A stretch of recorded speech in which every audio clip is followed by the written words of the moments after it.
ఏంటి సార్ గిట్ల వచ్చినావు? నా గురించి పేపర్లో రాస్తావు దేనికి? వీడి గూండాగాడిలో ఎలా తయారని చెప్పను ఇంకా జనాలకి. రాసుకో సార్, నీకంటే ఎవరెక్కువ? నువ్వు వచ్చేటప్పుడు బస్తీ కనిపెట్టింది కదా సార్, అదే బస్తీలో పుట్టినా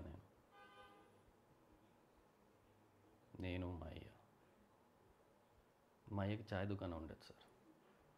రోజు నన్ను అడిగి తోలికిపోయాడు. పక్కనే చెట్టుకి తాడి కట్టేసి ఉయ్యాలో పెట్టాడు. మస్తు అనిపించేది సార్. మా అయ్యకి ఇజ్జత్ ఉంది సార్ ఇలాకలా. కానీ ఏమైందో ఓ రోజు పోలీసులు వచ్చారు, మా అయ్యని తోలుకెళ్ళారు. అరే నాకు సమజ్ కాలేదు సార్, చిన్న పోరగాడిని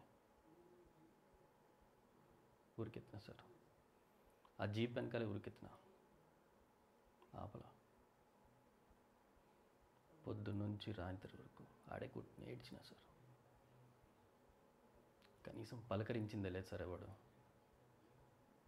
రాత్రి కాగానే కడుపులో నొప్పి, ఏందా అనుకున్నా, ఆకలి. అప్పుడు సమజైంది సార్ ఆకలి అంటే ఎలా ఉంటుందో. ఇంటింటికి వెళ్ళి తలుపులు కొట్టినా సార్, పచ్చి మంచినీరు కూడా ఎవడేవాళ్ళ. అప్పుడే దూరంగా చెట్టు కింద కుక్క నోట్లో రొట్టె ముక్కని చూశాను సార్. పక్కనే రాయి తీసిన ఘాటికి కొడితే అది రొట్టె ముక్క తెలిసి వెళ్ళిపోయింది. ఆ రొట్టె ముక్కను తిన్నా సార్ నేను.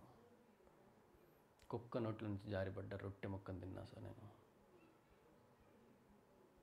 అప్పుడు సమజైంది, ఏడ బతకాలా అంటే ఇలా చేయి జాచుడు కాదు, మనకు కావాల్సింది గుంజి తీసుకోవాలా, లేకపోతే కొట్టి చంపాలా.